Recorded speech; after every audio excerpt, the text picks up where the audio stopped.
Après 9 jours de procès, le tribunal militaire a rendu son verdict ce soir concernant l'affaire dite de Nyimdi. Considérés comme les cerveaux de cette attaque, les sergents-chefs Ali Sanou et Stanislas Olopoda écopent chacun d'une peine d'emprisonnement de 17 ans. Tout sur le verdict de ce procès dès le début de ce journal. Dans environ 8 mois, Gawa, la capitale de la région du Sud-Ouest, va abriter les festivités de la fête nationale. La ville doit faire peau neuve à cette occasion avec la réalisation de plusieurs infrastructures. Le lancement des travaux est intervenu ce 6 avril. La police municipale de Ouagadougou dispose désormais de nouveaux radars pour une meilleure régulation de la circulation routière. Grâce à ces radars, la police municipale peut mesurer avec plus de précision la vitesse des véhicules. Et avec ces nouveaux équipements, on devrait s'attendre à plus de mobilité des patrouilles de la police municipale. Mesdames, Messieurs, bonsoir. Merci de nous suivre. Cela dit, le verdict est tombé ce soir dans le procès de l'affaire dite de Nyimdi. Les principaux accusés, les sergents-chefs Ali Sanou et Stanislas Olopoda, écopent chacun d'une peine d'emprisonnement de 17 ans pour complot militaire. 13 autres soldats de l'ex-RSP ont été condamnés à 10 ans d'emprisonnement. Plus de précisions avec Ilma Sombier et Zoubaviel David Dabiri. 17 ans de prison ferme pour le sergent-chef Ali Sanou et le sergent Olopoda Stanislas, reconnus coupables des faits de complot militaire. 13 autres soldats de l'ex-RSP, membres du commando ayant pris part aux attaques de la soute à munitions de Nyimdi, écopent d'une peine d'emprisonnement de 10 ans ferme. Le tribunal militaire a livré ce soir son verdict sur l'affaire dite de Nyimdi. Sabkou Yago, cultivateur de Léo, accusé de recel de malfaiteurs, et le soldat de première classe, Kosporé Salfo, accusés de complicité de vol aggravé, sont acquittés pour infraction non constituée. Pour les avocats de la défense, le tribunal a eu la main assez lourde. Je suis déçu du verdict. Mon client, le sergent Poda Olo Stanislas Sylvain, a écopé de 17 ans. Il est jeune. C'est un soldat très compétent. Il a donné toute sa vie à l'armée burkinabé. C'est vrai qu'il a commis une erreur, mais qui ne commet pas d'erreur dans sa vie. La loi dit, le juge, l'intime conviction. Bon, s'ils sont convaincus, bon, en droit pénal, c'est ce que dit la loi. Mais pourtant, comme je vous ai dit, j'ai refait le déplacement là-bas. Vous-même, un jour, quand vous allez aller à Bobo, vous verrez qu'il y a une caméra. Donc si réellement on voulait des preuves là, on les a. Sauf qu'on ne veut pas les donner peut-être. Sinon, Ouagadougou est cadré de caméras. On peut faire la reconstitution complète de tout ce qui s'est passé là-bas. Fort de ses déceptions sur ce verdict, Maître Fako Bruno Ouattara explore d'autres moyens de défense. Il dit avoir déjà formulé un pouvoir en cassation et un recours devant le Conseil constitutionnel contre la constitutionnalité de la loi régissant la justice militaire. Un pas que certains avocats comptent emboîter après concertation avec leurs clients. Tous ont 5 jours pour formuler leur recours conformément à la loi. L'Allemagne prévoit de grands projets pour le Burkina Faso dans le cadre de son plan Marshall pour l'Afrique. Une délégation de parlementaires allemands en a parlé au cours d'une audience ce matin avec Roch-Marc Christian à Kabouri. Ces députés sont membres du comité de coopération économique et de développement de la République fédérale d'Allemagne, Nongba Kouda et Maïmouna Traouri. La délégation des parlementaires allemands est séduite par l'appui que le président du Faso, Roch-Marc Christian Kabouri, leur a réservé. Pour le chef de la délégation, le Burkina Faso est un pays de démocratie et les conditions sont favorables à la mise en œuvre du plan Marshall élaboré par la République fédérale d'Allemagne pour l'Afrique. Pour l'Allemagne, c'est toujours très important qu'un peuple inclue toutes les couches de population dans le processus de réconciliation. Et comment vous avez en fait réalisé ces plans d'action nationale du développement. On a beaucoup de thèmes à évoquer ensemble qui nous concernent tous. C'est les changements climatiques, la biodiversité, la lutte contre la migration illégale et la lutte, bien sûr, et les combats contre le terrorisme. Pour le développement, on a vraiment besoin des entrepreneurs privés qui s'engagent et qui créent des emplois. C'est la raison pour laquelle on a réuni dans notre délégation aussi des entrepreneurs du secteur privé.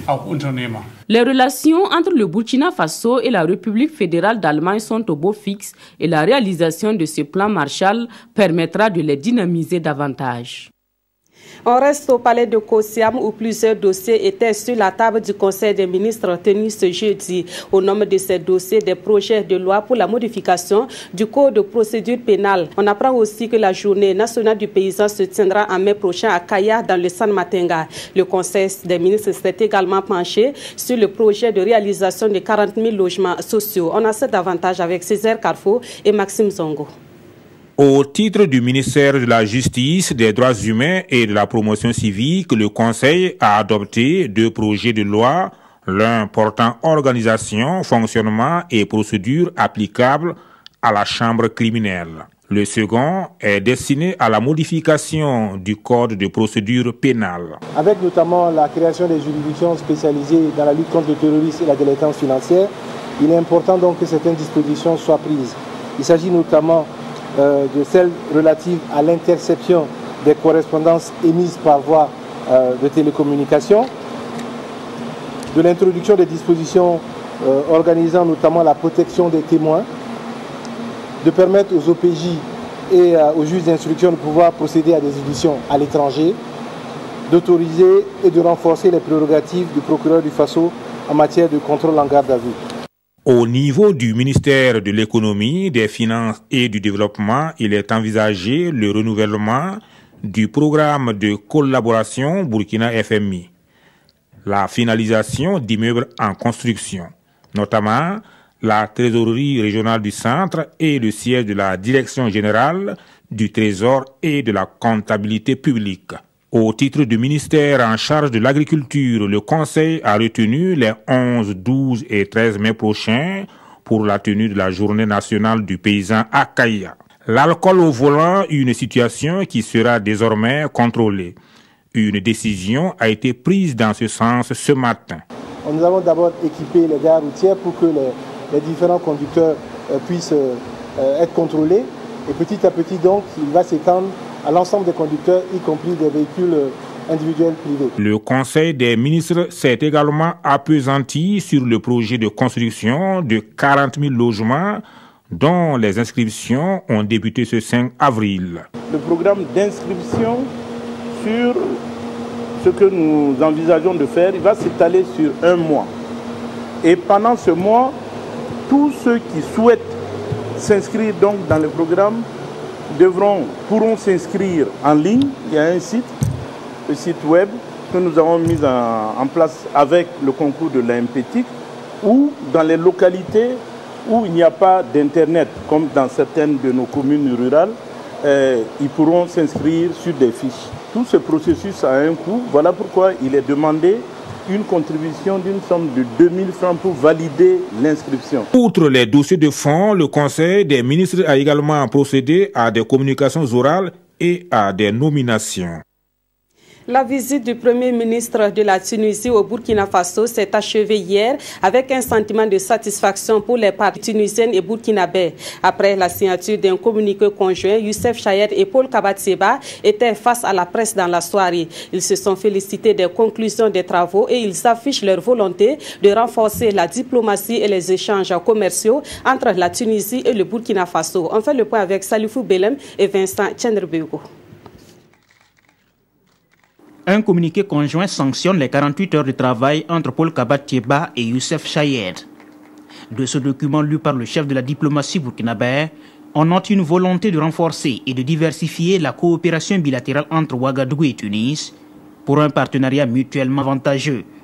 Face à la presse, les 2 chefs de gouvernement se félicitent de nouvelles perspectives d'échanges commerciaux entre leurs pays. Avec l'ouverture de l'ambassade de Tunisie à Ouagadougou aujourd'hui même, avec l'ouverture d'une représentation de l'UTICA, l'Union tunisienne de l'industrie, du commerce et de l'artisanat, aujourd'hui aussi, avec l'exemption de visa entre les 2 pays, avec les lignes aériennes mises en place, je pense qu'aujourd'hui, le cadre existe réellement pour fructifier, développer davantage les relations économiques dans un partenariat gagnant-gagnant entre nos deux pays. Il y a des valeurs partagées entre nos deux pays. Et ces valeurs-là, ce sont celles qui sont à la base du développement, celles qui sont à la base du progrès. C'est l'attachement viscéral de nos pays et de nos jeunesses respectives à la liberté, au progrès, à la justice et aux droits humains. Les deux personnalités s'expriment aussi sur des questions régionales et internationales et partagent un même point de vue sur certaines préoccupations. Paix et sécurité, stabilité et prospérité. En quittant Ouagadougou, Youssef Chayed laisse une carte d'invitation à Paul Kabateba pour une visite officielle dans son pays. L'Agence française de développement apporte son soutien à la commune de Ouagadougou pour un développement urbain harmonieux. Il s'agit d'un soutien financier sous forme de prêt de plus de 52 milliards de francs CFA. Cette somme servira à aménager et à réhabiliter une partie du réseau routier de la commune. La signature de la convention de financement est intervenue hier à Ouagadougou. Rocher Kam, Nathalie Sawargo, Nabaloum. L'AFD, l'Agence française de développement, accorde la somme de 52 milliards 500 millions de francs CFA à la mairie de Ouagadougou.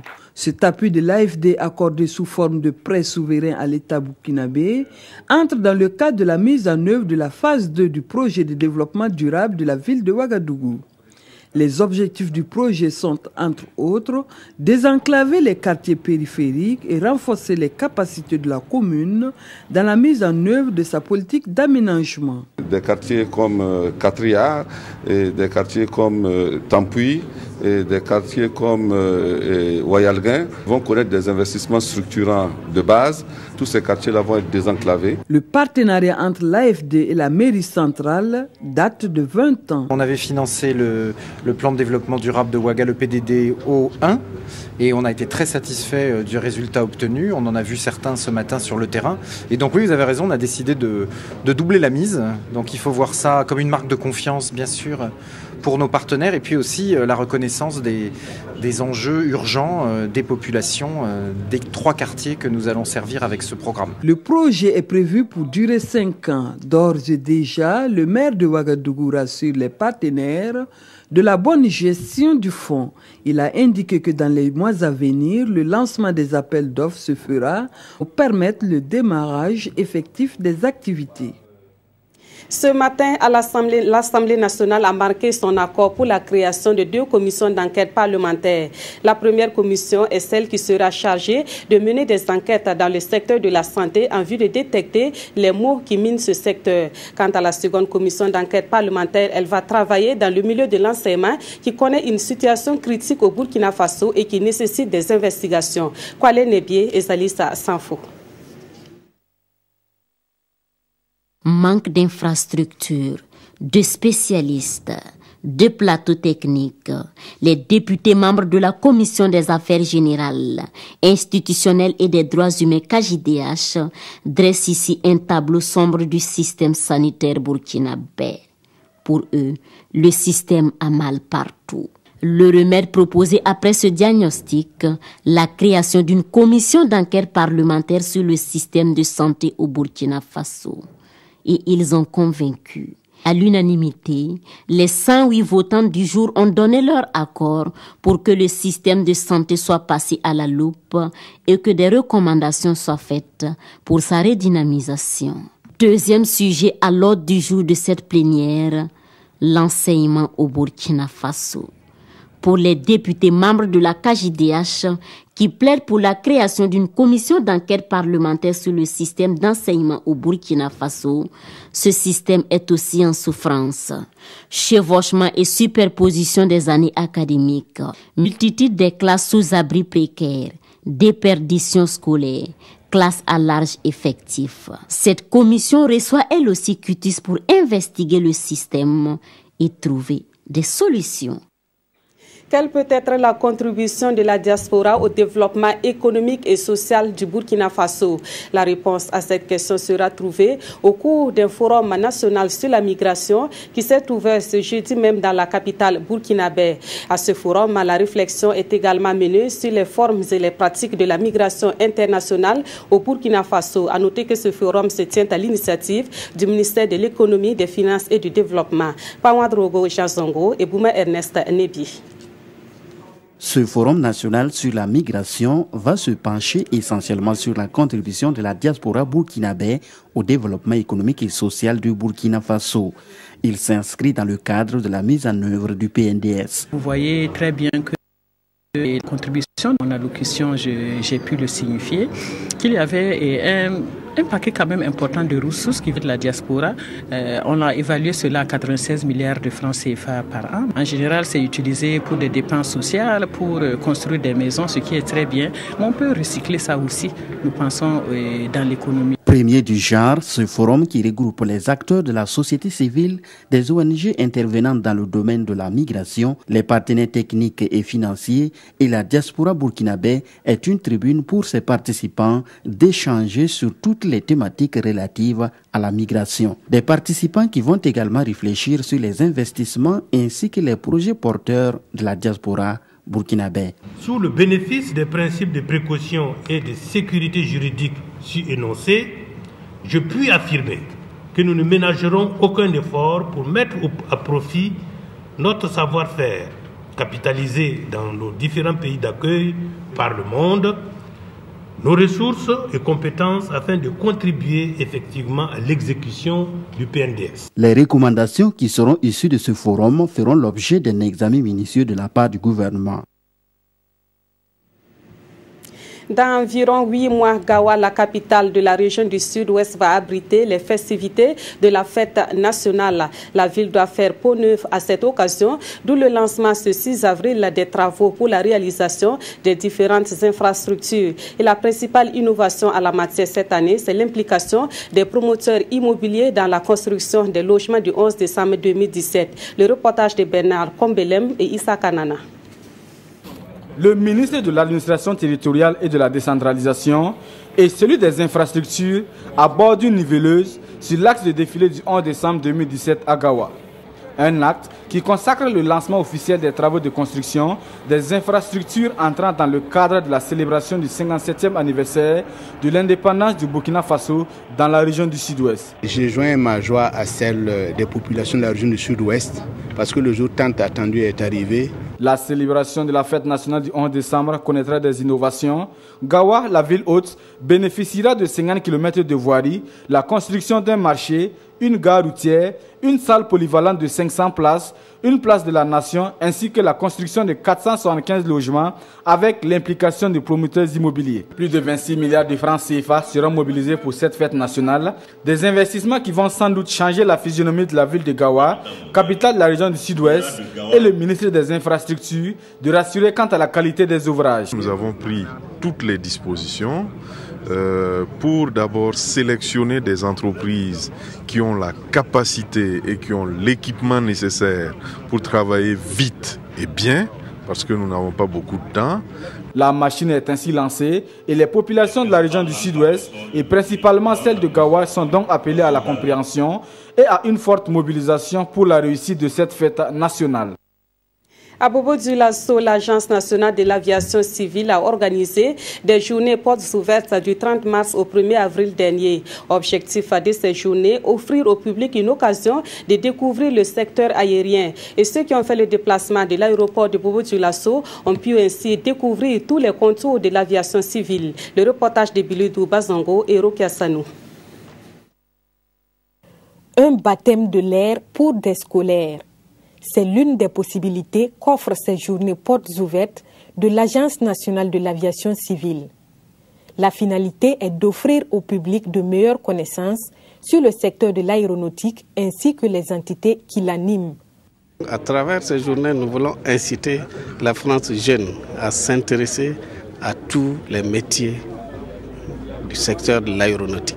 La tenue de ces journées portes ouvertes dans la capitale des Hauts-Bassins vise à faire de la région un pôle incontestable de l'aéronautique. C'était une occasion, une opportunité pour le renouveau des activités aéroportuaires et aéronautiques à Bobo, qui dans le temps, pour ceux qui s'en souviennent encore, Bobo recevait les caravelles. Donc quand on m'a sollicité pour être parrain, j'ai imaginé que c'était certainement ce que le ministre nous amenait, faire de Bobo un hub sous-régional. Et dans les faits, parce que nous pensons qu'il y a le potentiel. Cette vitrine de l'aviation se veut également un cadre d'échange entre compagnies aériennes et opérateurs économiques d'ici et d'ailleurs. À l'occasion, la compagnie Air Sarada International s'est vue remettre son permis d'exploitation aérien. Retour à Ouagadougou où la police municipale dispose désormais de nouveaux radars pour une meilleure régulation de la circulation routière. Grâce à ces radars, la police municipale peut mesurer avec beaucoup plus de précision la vitesse à laquelle circulent les véhicules. Dénommé équipement mobile de contrôle automatisé de vitesse, ce matériel a été acquis par la commune de Ouagadougou. Le reportage de Issa Kafando et Yolande Lompo. Cette dame vient d'être interpellée par l'une des équipes de la police municipale. Sur l'écran du nouveau radar de cette unité mobile, 2 photos viennent de s'afficher. L'une la représentant au volant de son bolide et l'autre mentionnant la vitesse à laquelle elle roulait. Mise devant le fait accompli, elle reconnaît aussitôt les faits. 10 HN 8022. Vous étiez à 102,6 km/h. Vous êtes notre 44e personne en infraction. Ok, quelle est la contravention? À la différence de l'ancien radar acquis en 2010, le MESTA permettra d'une part de diminuer le taux de rebut des messages d'infraction, mais aussi aux unités mobiles d'intercepter le contrevenant sur le lieu de la mission. C'est un radar de dernière génération qui permet de faire de la photographie, bien sûr, des véhicules ou des motos que nous flashons. Depuis 2010, nous avions un autre type de cynomètre qui était le cynomètre à point qui ne nous permettait pas de faire de la photographie. Alors il y avait beaucoup de contestations et ça mettait mal à l'aise le policier parce qu'on considérait qu'il était de mauvaise foi. Après la Côte d'Ivoire et le Ghana, le Burkina Faso est le 3e pays dans la sous-région à disposer de ce matériel de pointe qui assure un contrôle dans les 2 sens de la circulation simultanément. Les travaux de construction de l'échangeur du nord de la capitale burkinabé continuent de faire des gorges chaudes. Ce matin, des maraîchers riverains du chantier ont tenté d'empêcher les travaux. Ils ont manifesté après le passage des bulldozers qui ont nettoyé une partie du périmètre où sont installés des jardiniers. Leur réaction a occasionné l'arrêt des travaux pendant quelques heures. On fait le constat avec Paul-David Bambara et Nyarki Teda. Entre désarroi et colère, l'atmosphère était tendue ce midi sur le site de l'échangeur du Nord. Adjara Nikiema et 23 autres personnes ne verront plus leurs produits maraîchers sur ce périmètre d'environ 2000 m². Les bulldozers de l'entreprise en charge des travaux du chantier sont passés par là.